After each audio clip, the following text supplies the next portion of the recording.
Obesity म्हणजे जेव्हा वजन जास्त असतं तर महिला किंवा पुरुष या दोघांमध्ये सुद्धा आपण काट्यावर वजन जास्त असणं हा एक क्रायटेरिया धरतो.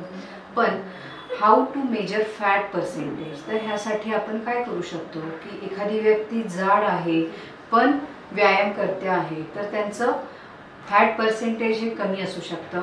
आणि त्याच्या ऑपोजिट की एखादी व्यक्ती लीन आहे, सडपातळ आहे पण व्यायाम नाही करत किंवा पथ्य पाणी पाळत नाही, काही चुकीच्या सवयी आहेत, तर त्यांच्यामध्ये फॅट पर्सेंटेज जास्त असू शकतं. तर हे फॅट पर्सेंटेज कसं मोजावं? जेव्हा आपण पाहतो की फक्त बाहेरून लीन दिसतात पण कधी कधी आतून फॅट डिपॉझिशन हे होत असतं, काही अवयवांच्या भोवती, काही अवयवांच्या मध्ये आणि काही रक्तवाहिन्यांच्या मध्ये, आणि ते धोकादायक असू शकतं. तर पहिली स्टेप की ते डिटेक्ट करावं लागेल. तर हाऊ टू डिटेक्ट, तर वेगवेगळ्या फॅट डिपॉझिशन शोधण्याच्या वेगवेगळ्या टेस्ट असतात. तर त्यातल्या काही महत्त्वाच्या टेस्ट आहेत. त्यातली सगळ्यात महत्त्वाची आणि पहिली टेस्ट म्हणजे लिपिड प्रोफाईल. तर लिपिड प्रोफाईल म्हणजे आपण रक्तातलं फॅट पाहतो. तर ह्याच्यामध्ये रक्तातलं जे फॅट पर्सेंटेज आहे त्याच्यामध्ये ट्रायग्लिसराईड आहे, कोलेस्ट्रॉल आहे, LDL, HDL, जसं की आपण HDL ला गुड कोलेस्ट्रॉल म्हणतो, LDL ला बॅड कोलेस्ट्रॉल म्हणतो.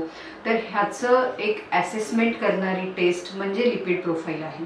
तर ही ज्या व्यक्तींमध्ये हाय रिस्क फॅक्टर्स आहेत की फॅमिलीमध्ये आई किंवा वडील ह्यांना वयाच्या 55च्या आधी कार्डियक डिसीज, हायपरटेन्शन किंवा डायबिटीस आहे, त्यांच्यामध्ये किमान वर्षातून एकदा तरी ही तपासणी झाली पाहिजे. आणि जर काही सिग्निफिकंट फाइंडिंग्स असतील तर त्या एकपेक्षा जास्त वेळा पण आपण करू शकतो. आणि ह्या तपासणीमध्ये आपल्याला कळतं की रक्तामधून वाहणाऱ्या फॅटचं पर्सेंटेज किती आहे हे आपण डिटेक्ट करत असतो. आता 2 नंबर आहे की बऱ्याच केसेसमध्ये आपण पाहतो की फॅटी लिव्हर हे एक कॉमन फाइंडिंग आहे. ह्याला आजकाल आपण नॉन अल्कोहोलिक लिव्हर डिसीज असं म्हणतो. तर ह्याच्यामध्ये काय होतं की जे एक्सेसिव्ह फॅट आहे तर ते लिव्हरमध्ये डिपॉझिट होतं. हे शोधायचं कसं? तर त्यासाठी एक USG ॲब्डोमेन ही एक खूप महत्त्वाची तपासणी आहे. त्यामध्ये आपल्याला त्याच्यात फॅट डिपॉझिशनचे ग्रेड्स पण कळतात, ग्रेड 1, ग्रेड 2 किंवा ग्रेड 3.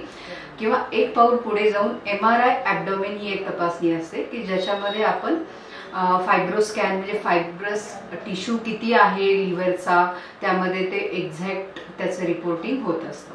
तर लिव्हरचा जेव्हा आपण फॅटी पर्सेंटेज काढतो तर त्या अनुषंगाने आपण पुढची मॅनेजमेंट ठरवू शकतो.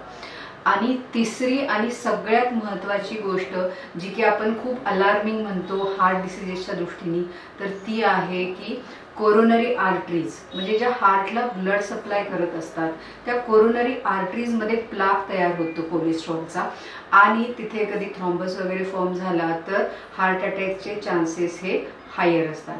जर ह्या ब्लॉकेजेसचं पर्सेंटेज 50-70 पर्यंत असेल तर ते लो रिस्कमध्ये येतं. But if it is above 70% तर ते high risk category for heart diseases असं ते होतं.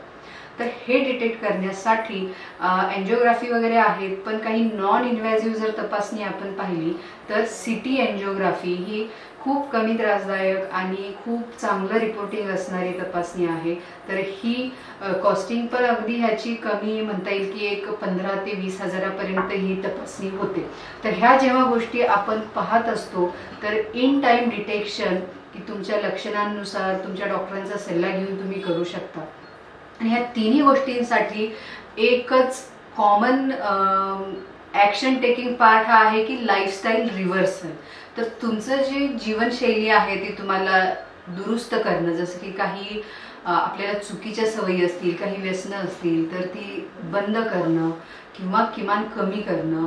त्याचसोबत काही चांगल्या सवयींची जोड लावणं की किमान रोजचं 20 ते 25 मिनिटांचं वॉकिंग असेल, रोजचे 3 ते 4 फ्रूट्स खाणं असेल, किंवा आपल्या रुटीनमध्ये आपण जर खूप बैठं काम करत असू तर इन बिटवीन ब्रेक्स घेणं, निसर्गामध्ये जाणं, मित्रांशी गप्पा मारणं, किंवा आपण एक स्वतःसाठी वेळ देणं की माइंड रिलॅक्सेशन, स्लीप मॅनेजमेंट, ह्या होलिस्टिक ॲप्रोचनी आपण हे fat percentage in time manage केलं तर भविष्यातल्या खूप गोष्टी आपण नक्कीच प्रिव्हेंट करू शकतो.